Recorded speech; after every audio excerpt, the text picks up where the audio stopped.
No, but it does open up a world of possibilities, right? Because then you can think about, all right, which country has the easiest chicks in the world? You know, it's like, well...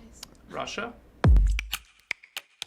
Let's get right into it. Today we're going to be talking about San Francisco buying shots for the homeless, RFK Jr.'s brainworms, furries, Bill Huang, and much, much more. If you like this, please subscribe. One of our favorite topics, California, specifically San Francisco. San Francisco buys vodka shots for homeless alcoholics in a new taxpayer-funded program. City health officials say the program prevents the city's most vulnerable from using emergency services. What do you guys have to think about this? What? Wait, so first of all, what do they call this program?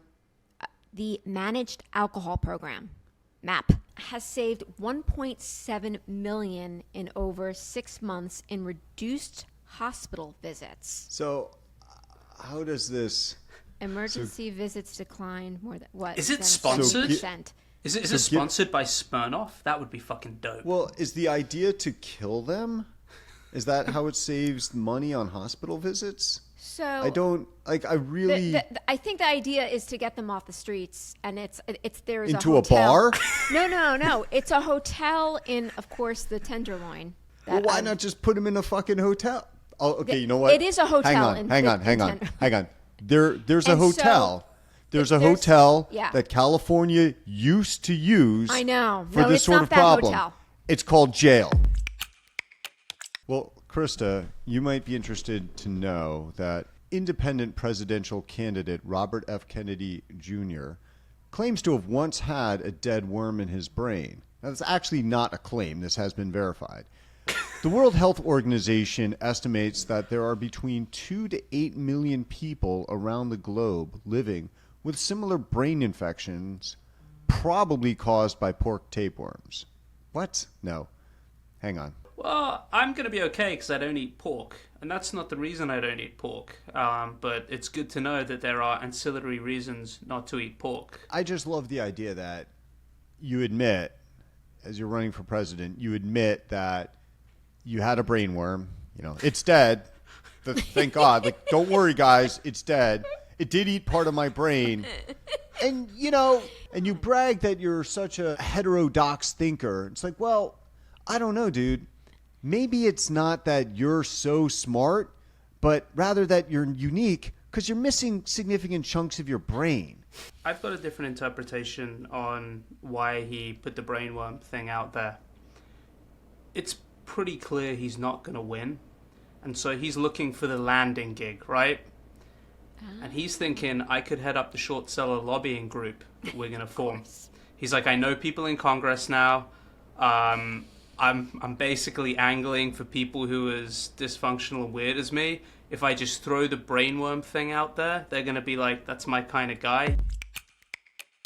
Next, we have 2 Stifel employees were fired after they were discovered to have had sexual liaisons with the same office cleaner. This was brilliant. So it's pretty common, well, it's frowned upon nowadays to have sex with your colleagues. And it's especially unless you work at BP. I mean, those guys are fucking tagging everything. Like, that must be an awesome place to work. But it turns out that Stifel had these 2 employees that were fired for having a sexual relationship with a cleaner.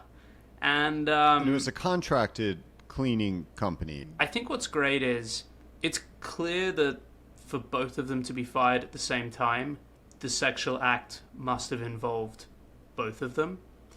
And the only thing I can think of is if technically the cleaner was the meat in the sandwich, so to speak, and acting as a buffer between the 2 of them, as they Eiffel Towered. You know about the Eiffel Tower, Chris. I'm not going to explain it. I do want to push back. It's spit roasting. Dudes do not have to touch their hands to each other. They don't have to, like, you know, you've got 2 legs. You can maintain your balance. It's spit roasting. You know what I was just thinking? If these guys were senior, there's a half-decent chance they were married. It's a bad fucking thing to come home and tell your wife that you got terminated for. So this was a convention that people who dress up as... It's unclear to me if it's like anime furry things or if it's just anything furry, but people dress up as animals. And while this sounds cutesy and nice, I think inevitably it entirely is sexual. Yes, it is. When I first of course moved to San Francisco, I was like, "What's that outfit?" And it was like a furry. There's a whole thing. I was. She just didn't shave any body parts. No, I swear. Go ahead. Sorry, Freddie. No, this is way more interesting. I was just going to tell you about some shit in the Daily Mail. No, it was just so crazy. Then I looked into this. I'm like, what? So was it kind of left out, or it was in a cupboard? No, it was left out. But she just moved 2 days before, and listen. In So San is Francisco, it no clothes on, but just the Bugs Bunny head? No. Is that what that is? No. And she said she wore it in when she went to Burning Man every single year. Yeah, it's Burning Man or Furry Man? No, Burning Man, she wore it. And I was like, and you didn't die of heat exhaustion? You know, the people who are into kind of choking themselves out with the orange and having a wank, and it's the decent thing to do. Autoerotic asphyxiation to you, Pat. Yeah. Yeah. The decent thing to do if you go around to your friend's house and you find them like that is to, I don't know, get a razor blade, go at the wrist a bit and be like, oh, fake a suicide note. You don't want everyone to know that they died with an orange in their mouth with a ligament around their throat. With a furry, do you take the Bugs Bunny hat off and the rest of the costume, or do you just leave them if they passed out dead? I don't know the answer to that. Okay. A fraud trial has begun for Bill Huang, the founder of hedge fund Archegos Capital Management. Prosecutors say Huang and his co-conspirators artificially inflated nearly a dozen stocks before a meltdown 3 years ago wiped out the company he created and caused the collapse of over $100 billion in market value. One of the key things that I like so much that came out in I think it was on the first day's testimony, is the thought behind the Viacom position. And this is directly from the summary from Bloomberg. The most notable stock on which Bill Huang bet was a company then known as Viacom CBS. Burke says that Huang believed in the company because he thought it had content that would do well streaming during the pandemic and afterwards. This is the interesting bit. He was a fan of Star Trek, the Mission Impossible franchise, NCIS, The Daily Show, and SpongeBob. So I just fucking love the idea of Bill Huang sitting around buying 5 yards of Viacom, watching SpongeBob.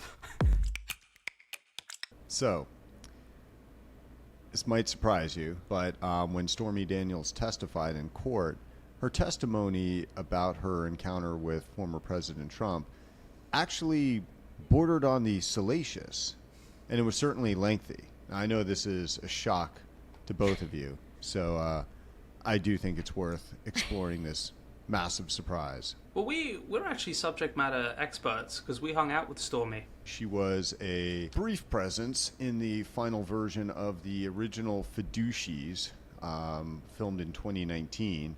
I had hoped to use more footage from her, but she apparently had really bad allergies that day, so a lot of what she said was indecipherable. The creepy thing was, though, after we finished filming this, the drive, so there was a drive that to which the producers had uploaded all of the video footage from that day, and they were FedExing it to the person who was going to do the post-production editing, and the drive never arrived, and it's FedEx had no record of it, and so Trump was still president at the time, so of course this led to all kinds of conspiracy theory, speculation, things like that as to what had happened to the drive and whether it had been interdicted by the Secret Service or something like that. I'm not saying it hadn't been. I really don't know the answer. Oh, I but didn't know any of this. It was pretty. It was a little bit creepy, but I remember, didn't she have she had a script and she never looked at it or something? Yeah, she's a natural performer. No, she there was a teleprompter and she was reading from the teleprompter, but which, as you know, sometimes is challenging. TikTok and its Chinese parent company ByteDance have sued in federal court seeking to block the effectiveness of a law that would force the divestiture of the short video app by ByteDance in favor of a non-Chinese owner. I fucking hate the US court system. Like in China, they just be like, nah, we didn't receive the application for the suit. Sorry. Like, when are we going to just sack up, forget the rule of law, and just be like, this is toxic. It's cancelled. That's all I got to say on the matter.